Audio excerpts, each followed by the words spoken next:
Yo les contaba que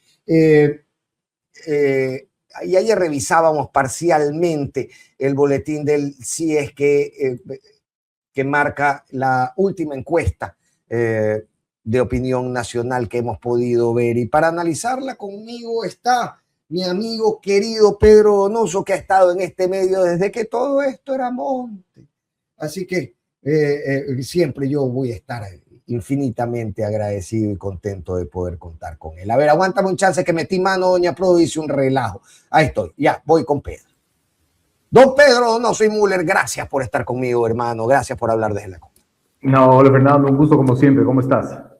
Bien, bien, bien, pana. ¿Tú cómo estás? Bien, todo muy bien. Ahí vamos, con un quito helado. A este lado me dijeron, ¿no? Helado, sí. Pero este es el quito que a mí me gusta, ¿verdad? A mí el quito de 25 grados con un sol canicular me puede matar.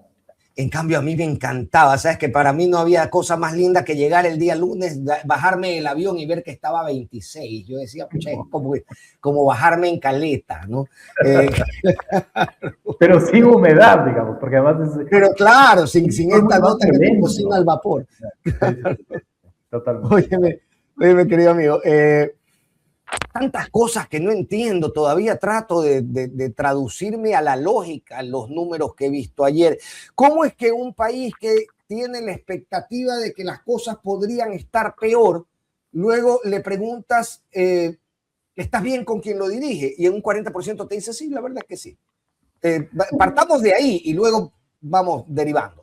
Es la eterna discusión que hemos incluso tenido en este espacio, ¿no es cierto? Para nosotros sigue siendo un reto gigantesco el establecer más metodologías cualitativas que cuantitativas, porque lo cuantitativo nos está diciendo, ¿no es cierto?, la percepción, quizás incluso geolocalizada en Quito, Guayaquil, que es la encuesta del CIES, 820 casos, ¿no es cierto?, que no es menor igual, ¿no? O sea, hay muchas críticas de decir cómo uno puede establecer conclusiones con una muestra tan pequeña.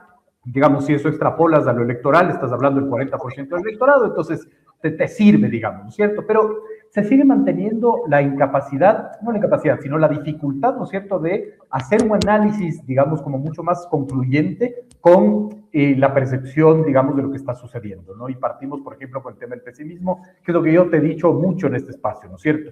Es decir, Noboa ha gobernado este país con unos indicadores que son bastante preocupantes, pero con un pesimismo que finalmente hasta el año anterior no se había elevado. Y aquí hay que traer finalmente las cifras de perfiles de opinión en el 2023, en el que el promedio era el 90% del pesimismo cuando Guillermo Lasso era presidente. 9 de cada 10 ecuatorianos y ecuatorianas se sentían pesimistas del presente, en promedio durante todo el 2023.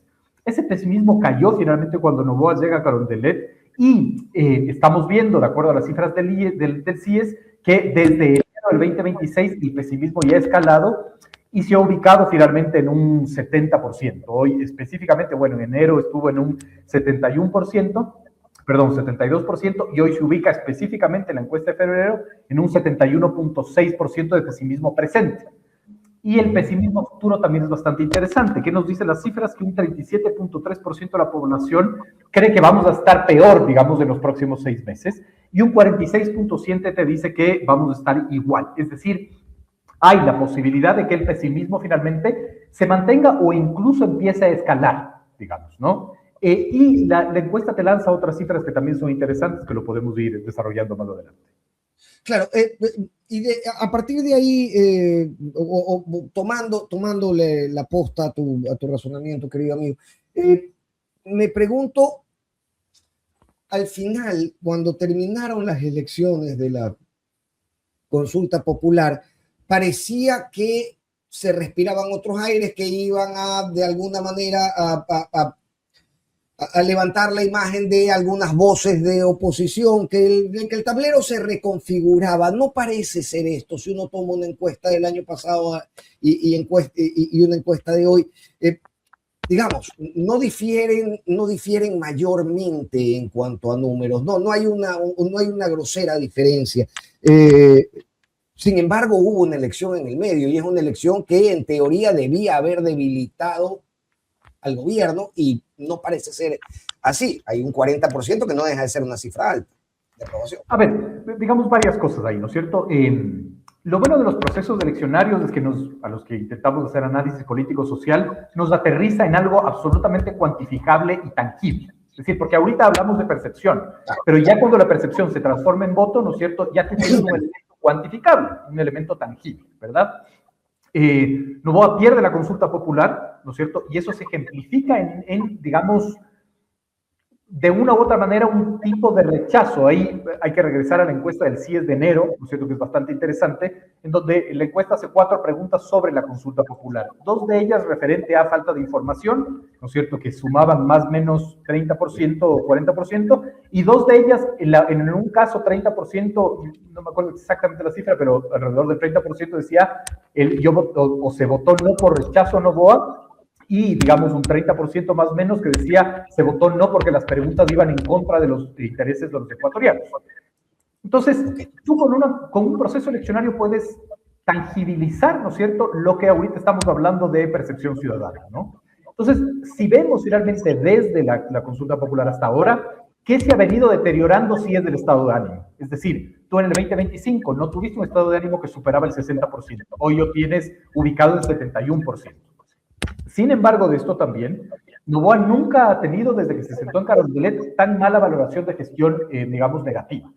Es decir, rondaba entre el 40 y el 50%, hoy, de acuerdo a la misma cifra, a la misma encuesta del CIES, hay un 60%, ¿no es cierto?, que califica como negativa su valoración de gestión, digamos, ¿no? Entonces, sí, si bien 40% es alto, ¿y por qué es alto? Porque necesitamos referenciar finalmente los indicadores que tenemos. 2025, el año con más muertes violentas en la historia, crisis de salud, etcétera, etcétera, etcétera. Si bien, digamos, es alto, pero ya se está ubicando en un momento, digamos, en donde no ha estado antes del presidente Noboa. Dicho eso, Pedro, ¿dónde están el resto de autoridades que han funcionado como un contrapeso? ¿Cómo el escenario de Aquiles Álvarez se ve alterado en medio de un escenario que luce como una persecución, que generalmente debería generar rechazo, y más bien parece que en este juego de relatos ha disminuido su popularidad, que se había disparado como figura nacional, ya no solamente como figura local en los meses anteriores? Bueno, recordemos que esta encuesta es Quito-Guayaquil, ¿no es cierto? En la encuesta de enero, Aquiles Álvarez tenía una valoración positiva de 53%, ¿no? Obviamente mucho más alta que el presidente Noboa, ¿no es cierto? Y, sin embargo, esta encuesta se hace el 21 y 22 de febrero, es decir, si es post-prisión de Aquiles Álvarez, ¿no es cierto? Vemos que la valoración positiva de gestión cae, ¿no? Hoy se ubica finalmente en 44%, de acuerdo a esta encuesta, la valoración positiva, y en un 55.3% la negativa. ¿Podemos decir que eso se deriva de la prisión? No hay un elemento, digamos, de conexión. Podemos presumir que sí, ¿verdad?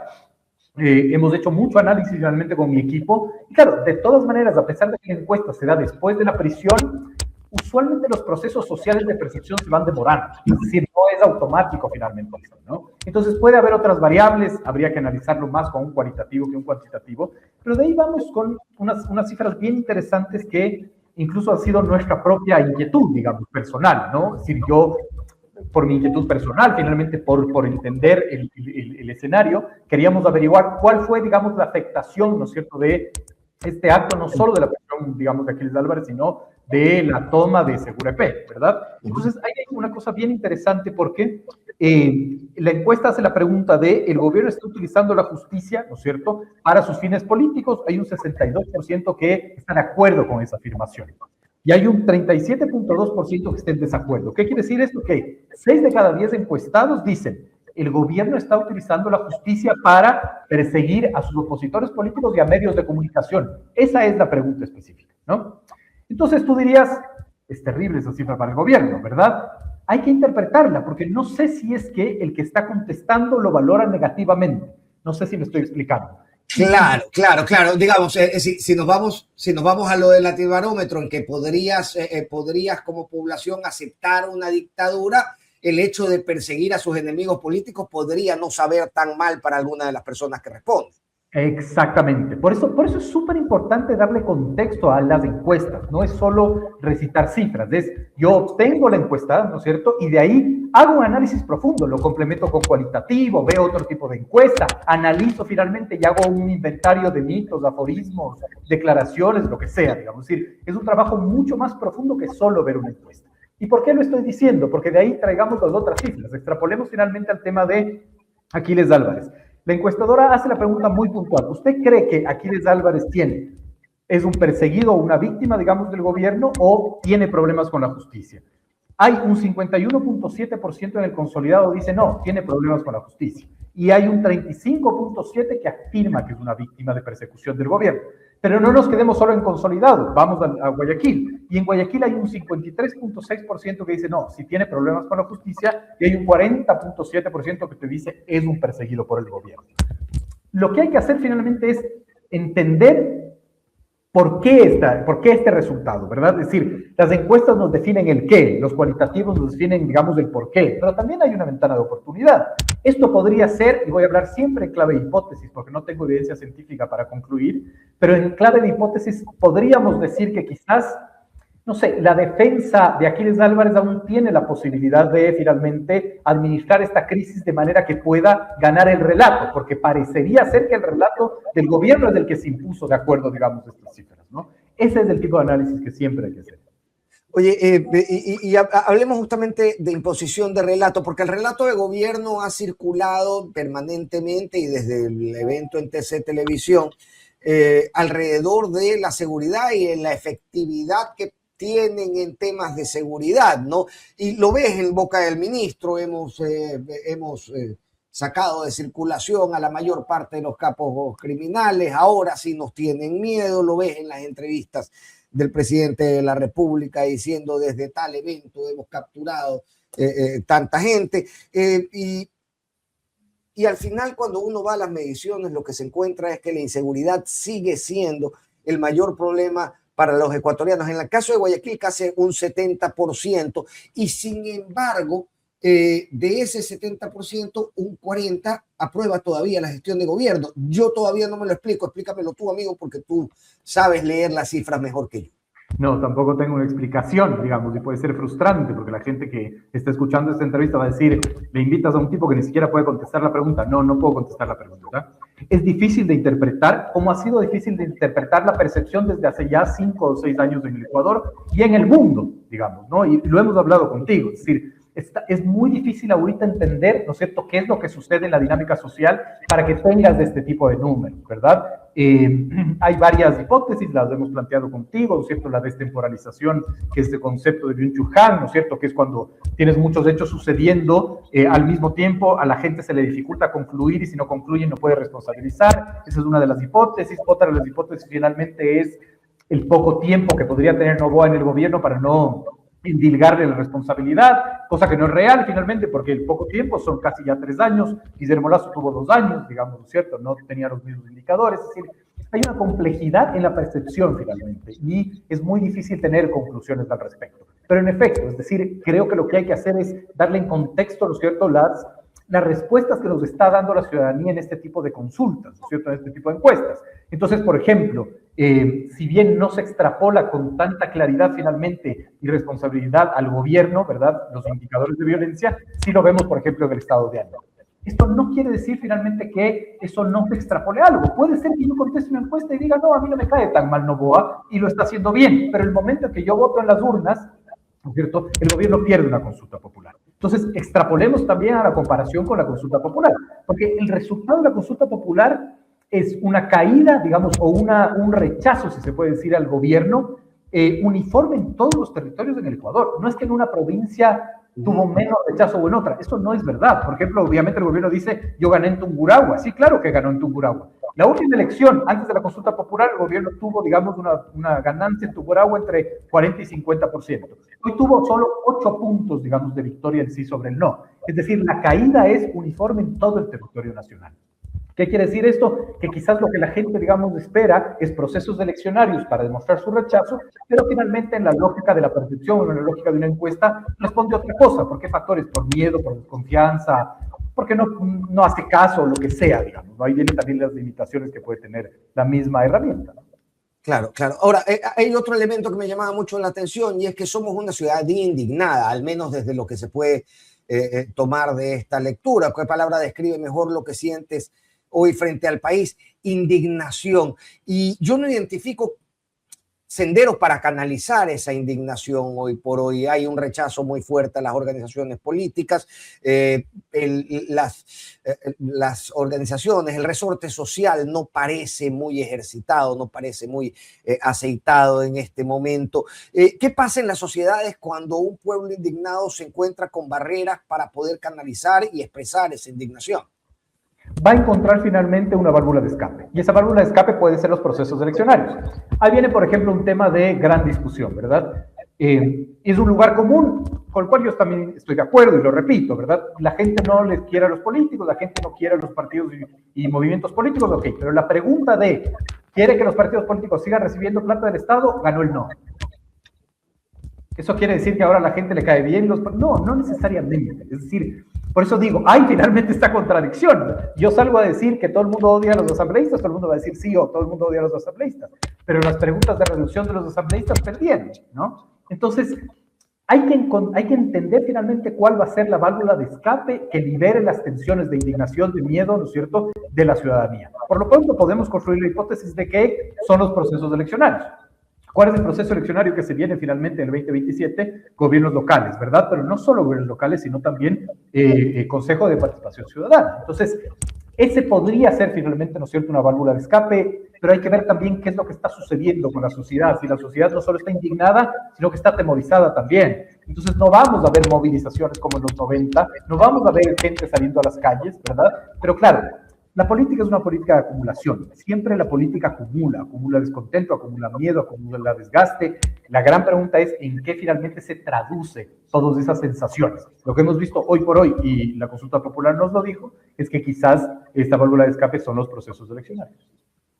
Ahora, ¿crees que las posiciones están tan marcadas? Revisábamos ahora por qué no cambias la percepción de la gestión de gobierno o la aprobación al gobierno a pesar de esta desesperanza, a pesar de que piensas que podríamos estar peor en un periodo corto de tiempo, etcétera. Tiene que ver también con este juego de relatos o este juego geopolítico internacional que obliga a la gente a posicionarse quiero decir, arrastra, ¿no?, a las personas a posicionarse a favor o en contra de otros que ya no están en la esfera nacional, en la mínima, en la inmediata, en esa que podrías tener la aspiración de que te mejore la carretera que te conduce a tu casa, sino en escenarios mucho más grandes, mucho más incomprensibles, si se puede, de la realidad nacional, pero que están ahí e inciden al final en las conductas de los gobiernos. Estamos hablando estamos hablando de movimientos que adquieren además una lógica, si se puede, continental o regional. Acabamos de hablar también antes de recibirte el tema laboral, por ejemplo, que básicamente tiene la misma lógica en Argentina que acá. ¿Estamos obligados a posicionarnos en algún lugar ya en una esfera geopolítica? Digamos, es difícil contestar esa pregunta automáticamente. De una u otra manera, la afectación, ¿no es cierto?, de obviamente las posiciones geopolíticas, tiene una afectación, yo creo que con el tiempo, es decir, la gente de una u otra manera empieza o a rechazar o a aceptar, digamos, liderazgos internacionales o un nuevo orden mundial, si se puede decir así, ¿no es cierto? Todo depende de cómo te afecta en la cotidianidad, diría yo, ¿no? Es decir, si vimos que, por ejemplo, el 25% de los migrantes deportados del ICE en Estados Unidos son ecuatorianos, hay que medir finalmente qué pasa con ese rechazo. ¿Se convertirá Trump, por ejemplo, en el nuevo Maduro? Es decir, en esta nueva imagen de odio social consolidado, ¿no? Porque, digamos, independientemente de si conocías o no conocías, escuchabas la palabra Maduro y te generaba algún tipo de rechazo social, digamos así, ¿no es cierto? Y Venezuela se convirtió finalmente en el gran estribillo que utilizaban los opositores, digamos, para atacar finalmente a los gobiernos de la sociedad del siglo XXI o incluso a golpearlos electoralmente, ¿no? Todo puede suceder, los procesos sociales se demoran mucho más de lo que los analistas podemos concluir, digamos, ¿no? Es decir, nosotros creeríamos que esto te va a afectar el día de mañana y no necesariamente va a estar, digamos, en la percepción de la gente, ¿no? Creo que es más cercana a la gestión que se está haciendo acá, digamos, ¿no? Te pongo en contexto, si vamos a elegir autoridades de seccionales en el 2027, ¿cómo afecta la reforma finalmente de aprobación que limita los recursos de los GATS, por ejemplo, ¿Hay algún tipo de reacción social? Y esta encuesta te dice que sí. Cuando le hace la pregunta, ¿usted finalmente cree que esta reforma debilita la gestión municipal o fortalece la organización del Estado? Hay 55.2% de los consultados que dicen debilita la gestión municipal. Y hay un 42.3% que te dice esto fortalece la organización del Estado. ¿Cómo eso se va a extrapolar finalmente a los procesos eleccionarios locales? Eso es también interesante analizarlo. Eso también tiene un efecto, digamos, en la real política interna. ¿Por qué le costó al gobierno conseguir los 77 votos tanto, digamos, ¿no es cierto? Porque es de las veces que ha logrado aprobar una ley económica urgente solo con 77 votos, digamos, ¿no es cierto? Hay que analizar quiénes se abstuvieron, etcétera, etcétera, etcétera. Entonces, creo que esos procesos afectan mucho más, evidente, que el tema del orden geopolítico, que está muy alejado a la gente, pero que a la larga, con el tiempo, puede tener una afectación. Oye, las impresiones sobre el manejo de la Asamblea terminan por afectar directamente a la gestión del presidente, a la impresión sobre la gestión del presidente. Yo creo que tiene una relación, digamos, ¿no es cierto? ¿Qué nos dice esta encuesta? Esta encuesta nos dice que la valoración de gestión negativa de la Asamblea se ubica en un 71.7% y la positiva en 24.4%, es decir, hay una afectación, pero claro, siempre la valoración de la Asamblea no es una valoración individual primaria, sino es una valoración secundaria que sigue la suerte de lo principal, ¿no? Es decir, si el gobierno finalmente es ADN y la presidencia de la Asamblea es ADN, la Asamblea va a seguir la suerte de lo principal, digamos, ¿no? Ese es como un comportamiento bastante automático. Y finalmente la Asamblea siempre a lo largo de la historia ha tenido valoración negativa porque es otro espacio, porque no tiene mucho sentido, por otras razones, digamos, ¿no? Óyeme, esto quería revisarlo finalmente contigo. Es la aprobación del presidente Noboa consolidado. Y me llama la atención la cifra, 38%, porque el presidente Noboa llega a la escena de lo político con la lógica de que este crecimiento se debía a que no se posicionaba en los apasionamientos de los extremos, ¿no? El anti es limitante, el pro es infinito, decía el presidente, y uno decía, bueno, a ver, hay una porción de ciudadanía indignada que queda en el medio de esta disputa discursiva que encuentra esperanza en alguien que también la rechaza, ¿no? Y a partir de ahí uno se imaginaba, bueno, este sujeto tiene la posibilidad de crecer en todo ese rango porque es gente a la que no le gusta el conflicto o está cansada del conflicto o solamente no se ve obligada a tomar una posición en el conflicto y quisiera un diálogo bastante más diáfano. Claro, uno imaginaba una proyección de crecimiento, decía, carajo, le dio en la cabeza al clavo. Hay una porción muy grande de ciudadanía que podría hacerlo crecer desde esa lógica.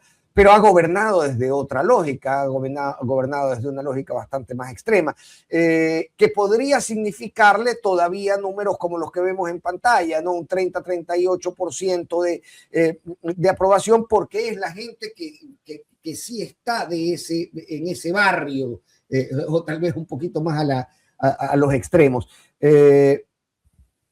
¿Cuál es la situación hoy para el crecimiento del presidente, ¿no? Ahora que ya se ha encasillado ahí y que difícilmente podrá acceder a esa gran porción que observábamos como su proyección o como su posibilidad de crecimiento hace tan solo un año o hace tan solo 2 años? Perdón.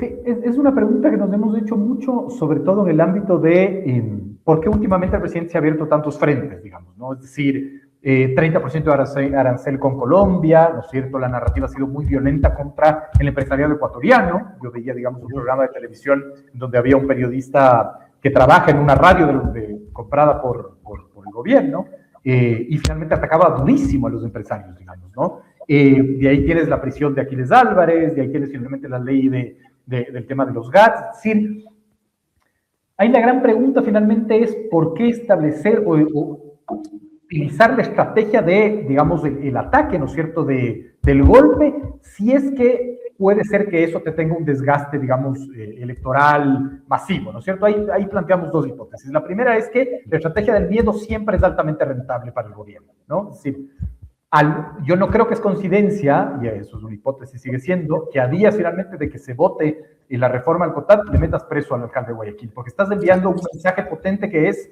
yo meto preso, pero finalmente no a un alcalde de una ciudad pequeña, no quiero desvalorizar, pero no es un alcalde de una ciudad pequeña, y no es un alcalde que tenía pésima valoración, porque lo fácil es patear en el piso, ¿no es cierto? Es decir, un alcalde que tenía 53% de valoración positiva, ¿no? Si haces eso, vas a instaurar finalmente el miedo como estrategia y vas a ver que en la realpolitik va a ser difícil que se te opongan, digamos, ¿cierto? Porque además están los asambleístas que votan hoy en la asamblea por el tema de la reforma de los GATS, es totalmente probable que sean los candidatos a gobiernos autónomos centralizados en el 2027. Es decir, tú mismo te estás poniendo la soga en el cuello, ¿no? Yo veo, digamos, a varios aspirantes a la alcaldía de Quito, por ejemplo, que son concejales, ahorita, digamos, celebrar esto, y es como, pero después tú te vas a sentar finalmente a gobernar esta ciudad con esas reglas del juego, ¿no? Entonces, sí, la estrategia del miedo que puede dar, digamos, réditos en la realpolitik en una primera etapa, digamos, si se puede decir así, para ordenar y poder gobernar finalmente las instituciones, ¿no es cierto? Lo segundo después es cómo mejoro, digamos, mi afectación, digamos, ¿no es cierto?, de la valoración ya en la gran masa, digamos, ¿no es cierto? En el meta electorado, si se puede decir así, ¿no es cierto? Creo que finalmente el gobierno va a seguir actuando en esta lógica, tiene que construir enemigos reales, esos enemigos finalmente, y lo hemos hablado contigo también, el gobierno tiene la posibilidad total de escoger sus propios enemigos. Si no es la Corte Constitucional, es el correísmo; si no es el correísmo, es el lacismo; si no es el correísmo, es el correísmo y el lacismo en una nueva estrategia, digamos, de oposición, o sea, cosas que son muy difíciles además de sostener narrativamente, ¿no? Porque si esa fuera la razón, el 20% del gobierno está conformado por correístas y el otro 20% por lacistas, digamos, ¿no? Es decir, tienes exministros de Lazo siendo presidente de la Asamblea, es decir, bueno, pero no se sostiene, digamos. Oye, ¿y se puede meter en la licuadora estos manes? Porque, a ver, cuando Correa irrumpe en el 2006, irrumpe diciendo, digamos, achacándole los males del país a esta partidocracia, que si bien tenía diversas expresiones identificables, al final también tenía aplanadoras y pactos de la regalada gana que los vinculaban a estos partidos. Entonces, cuando llegó Correa, daba el golpe en la mesa y decía, ellos, la partidocracia, involucraba a todos, no importaba desde dónde estuvieran hablando, involucraba al social cristiano y a la izquierda democrática, a la democracia popular y al PRE. Hoy se puede el presidente dar el lujo de intentar vincular, cuando han sido además entidades que han venido chocando a lo largo de los últimos años, a Creo y a Revolución Ciudadana, y vender ese discurso como si fueran un solo ente. Creo que esa es la apuesta, y ahí ves finalmente lo interesante de plantearte como el nuevo Ecuador. Es decir, el nuevo Ecuador finalmente es la partidocracia, digamos, de antes, ¿no? Yo soy el nuevo Ecuador, yo no gobierno, yo soy el anti-establishment, ¿no? Ahí es súper interesante, porque ¿cómo puede ser el hijo del hombre más rico del Ecuador la expresión del anti-establishment, digamos, ¿no? Es como te vuela la cabeza en la lógica racional, pero es fácil, digamos, de posicionar, ¿no es cierto? Y tampoco es que la Revolución Ciudadana ayude mucho, ¿no? O el lacismo ayude mucho, es decir, también te facilitan la vida. Pero más allá de eso, ¿no es cierto? Esa creo que es la apuesta. ¿Lo va a lograr o no lo va a lograr? No lo sé. Hay que ver finalmente si es que la narrativa y el imaginario superan los indicadores fácticos. Yo te diría que no, pero lo que yo he ido diciendo los últimos meses no se ha cumplido, digamos, ¿no? Sí, pero sí, es que es así, digamos, es decir, cuando a mí me dicen, sí, pero es que el TikTok está invadiendo la cabeza de la gente, digo, bueno, pero el 2025 es el año más violento de la historia, es decir, tú sales finalmente y ves muerte en las calles, sales y ves crisis hospitalaria, pero parece finalmente que la gente ahorita le apuesta más a la expectativa que a los indicadores tangibles, ¿no? Qué difícil. Oye, y el hecho de que consigan una condena contra algún elemento de la Revolución Ciudadana, contra Luisa González, contra Andrés Araujo, o la proscripción misma del partido, o la proscripción además de retos que también se busca, más allá de favorecer la senda hacia la papeleta, el sendero hacia la papeleta y hacia el proceso electoral, favorece de alguna manera los relatos del gobierno, fortalece al presidente de la República de alguna otra forma en cuanto a su valoración de gestión y etcétera. Yo creería que en lo macro no, en lo micro sí, que es un poco lo que te estoy planteando. Yo creo que es altamente probable, no tengo información, lo que estoy haciendo es digamos, un análisis de escenarios condicionales, ¿verdad? Yo creo que es altamente probable que la Revolución Ciudadana sea proscrita y que Reto sea proscrito, digamos. Creo que es altamente probable aquello. Lo hemos visto en el comportamiento, además, del Tribunal Contencioso Electoral. Entonces, no creo que eso es descabellado. Eso puede tener una afectación, digamos, que el gobierno está dispuesto a pagar, como lo hemos visto, ¿no es cierto? Pero le da alta rentabilidad, no estoy justificando, solo estoy describiendo, le da alta rentabilidad esta estrategia del miedo. Si fue capaz de proscribir al movimiento que tiene 64 legisladores, al movimiento que tiene finalmente las principales figuras administrando las ciudades, ¿qué puede hacer conmigo, digamos, no? Es decir, centraliza el miedo como estrategia de, si yo puedo hacer esto con ellos, imagínate lo que puedo hacer contigo, ¿no? Ya con Creo es otra discusión, porque Creo tiene tarjeta amarilla finalmente el Consejo Nacional Electoral, construye también, es decir, digamos, creo que Reto y Revolución Ciudadana son estos dos movimientos que siguen vivos finalmente y que el gobierno los podría, creo que es altamente probable que los pueda, digamos, desaparecer, ¿no? Si tiene eso afectación, hay que ver. Hay que ver finalmente si eso se extrapola a un rechazo en las urnas, como vimos en la consulta popular, o hay que ver si el gobierno sigue creyendo, meto miedo ahora y tengo un margen de maniobra, digamos, en el tiempo para reconstituir, digamos, mi valoración. Oye, y en ese caso, si se le llevan el colchón y el somier a la Revolución Ciudadana, es decir, ya no tienen sobre qué recostarse, sobre qué caer, eliminados o proscritos ellos y su aliado Reto, esto podría marcar una reconfiguración de las fuerzas de oposición en torno a este electorado que queda un tanto huérfano en la papeleta. Yo no lo veo con claridad en el tablero electoral, quizás lo veo con claridad más en los movimientos sociales. Es decir, creo que ahora la oposición, digamos, más clara al gobierno está en los movimientos sociales, ¿no? Está finalmente quizás en los sindicatos que con estas nuevas reformas que se están discutiendo, que no sé si son reformas, no sé si existen o no existen, no lo sé, porque el ministro dijo que no existen, pero bueno, no sé si eso reconfigura finalmente a los sindicatos, no sé si finalmente la nueva ley de minería reconfigura finalmente a los ambientalistas. Creo que en la sociedad civil está como más claridad una oposición. No sé si el golpe, por ejemplo, al Expreso reconfigure finalmente a la sociedad civil. Creo que va por ahí. Creo que, digamos, está como muy desgastado el ámbito de los partidos y movimientos políticos y creo que ahí el gobierno tiene una gran ventaja, que no hay quien le haga calor, pero en los movimientos sociales creo que se expresa de distinta manera. O sea, ¿no ves inmediatamente factible que esto se pueda resolver para la participación, quiero decir, electoral? Esto se pueda resolver con una alianza con la ID, con una alianza con el Partido Socialista que permita funcionar de vehículo a las figuras de ERC que tienen un apoyo popular que les puede garantizar, por supuesto, además la supervivencia a algunos de estos partidos. Eso terminará sucediendo, creería yo, digamos, ¿cierto? Y a la larga podemos odiar todo lo que querramos a los políticos, de los partidos políticos, pero finalmente tenemos que votar por ellos, porque no hay otras opciones, ¿no?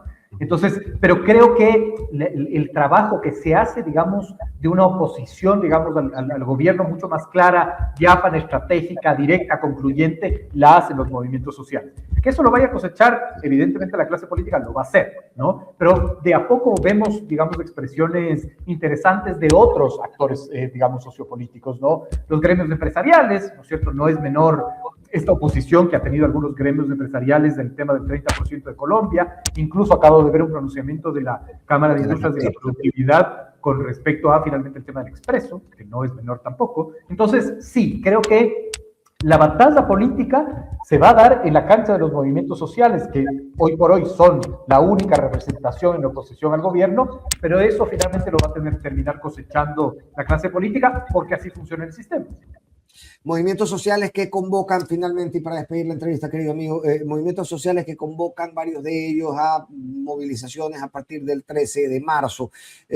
La movilización social hoy tiene un efecto en cuanto al posicionamiento de las personas, de los encuestados y de las personas que observan la política. Depende de qué movilización social, digamos, ¿no es cierto? Es decir, una cosa es la movilización social que se hizo en Imbabura de parte del movimiento indígena y otra fue la expresión, lo pongo entre comillas, social ciudadana de la marcha en contra de Chintacocha en Cuenca, ¿no? Es decir, no todo es lo mismo, no todo se mide de manera igual, pero creo que hay ciertos matices que hay que regresar a ver. La ganancia de Leonidas Diza en la Acuarunari no es menor.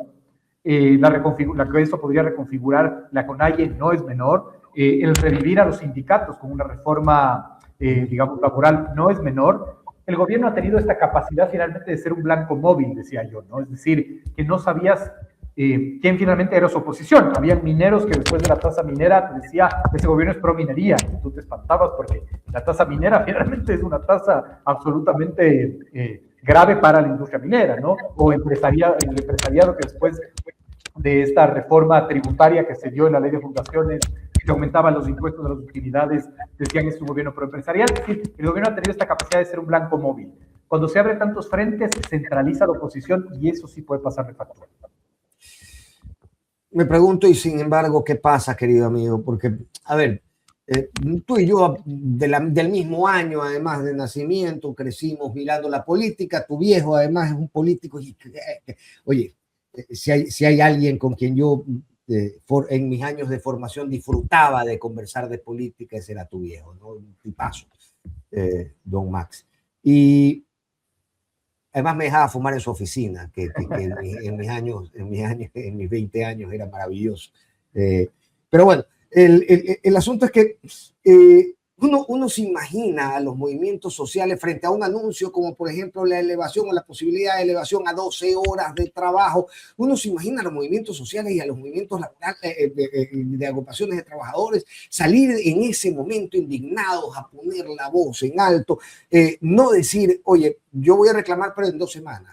Espérame un ratito que ya llego a mostrarte mi indignación, de aquí al 13 te la muestro. ¿Cómo se explica esto? La estrategia del miedo, diría yo, si puedo elaborar algún tipo de hipótesis, ¿no? Es la estrategia del miedo. Por eso es tan rentable la estrategia del miedo para el gobierno. Si eso hizo el gobierno al alcalde de Guayaquil, ¿qué me puede ser a mí, líder sindical? Es decir, no es menor, finalmente. O sea, por eso la estrategia del miedo ha sido tan bien utilizada por este gobierno. Si este gobierno que se metió a una embajada, y no a una embajada de un país pequeño y irrelevante, a México, ¿no es cierto? Si lo hizo, si metió preso vicepresidentes, si lo que sea, ¿no es cierto? Si puso 30% de aranceles a Colombia, si mete preso a un alcalde, lo que sea, la estrategia del miedo es altamente rentable para cosecharla en el corto plazo, no en el largo plazo, en el corto plazo, digamos, ¿no? De todas maneras, los sindicatos durante 20 años han estado absolutamente desarmados, el correísmo tuvo que ver también ahí. Entonces, sí hay de una u otra manera un debilitamiento. Por eso digo, quizás la apuesta finalmente del miedo es una apuesta a corto plazo, pero eso puede traer consecuencias a largo plazo porque el gobierno deja de ser un blanco móvil, se estanca finalmente y ya empieza a agrupar con los frentes abiertos más opositores que pueden rentabilizar, digamos, también esa oposición. Querido Pedro, te voy a meter en problemas antes de terminar la entrevista, preguntarte sobre qué terreno de legitimidad democrática te parece que está transitando el gobierno en este momento, porque cuando hablamos de miedo hablamos de un término que no se le suele atribuir a gobiernos muy legítimos a nivel democrático. Digamos, sobre ninguna base democrática, y le importa muy poco al gobierno la base democrática, digamos. No es un valor, porque hay una reconfiguración de los valores hoy en el siglo XXI, ¿no es cierto? En lo que estamos viviendo. Hay una reconfiguración de los valores. Es decir, ya no es tan importante la democracia, no digo que no sea, estoy solo haciendo una lectura. Ya no es tan importante el Estado de Derecho, digamos, ¿no es cierto? El derecho internacional. O sea, un país va, ¿cuál es el término que utilizaron? Extrae al presidente, que nos caiga bien o mal, eso es otra discusión, extrae al presidente de otro país, ¿no es cierto? Y de una u otra manera la comunidad internacional lo celebra. Entonces, no es tan importante ya el derecho internacional, no es tan importante la democracia. El gran reto social es ver cuáles son los conceptos que ocupan ese vacío. Si ya no es tan importante la democracia, ¿cuál es el valor que mueve hoy a la sociedad? No tengo yo una respuesta. Pero también está extrapolado y está transversalizado por un montón de cosas, porque no somos una sociedad que discutíamos lo mismo que a inicios del 2000. Es decir, esta es una sociedad con alto temor y violencia. Entonces, se extrapolan, se desordenan finalmente los valores, ¿no? ¿En transformación o en retroceso, amigo? Depende de qué valoración le quieras dar. Es decir, si la democracia liberal conceptual, ¿no es cierto?, celebraba la democracia y había una izquierda finalmente que te decía, no es tan importante la democracia, entonces puedes ver ahí un retroceso. Pero claro, mucho depende finalmente de qué es lo que vas a poner sobre la mesa cuando retiras del concepto de democracia. Ese es el punto. Entonces tú ves gobiernos finalmente como el de Trump, como el de Milei, que dicen lo democrático no es tan importante, el orden es lo importante. Los derechos no son tan importantes, lo importante es el equilibrio fiscal.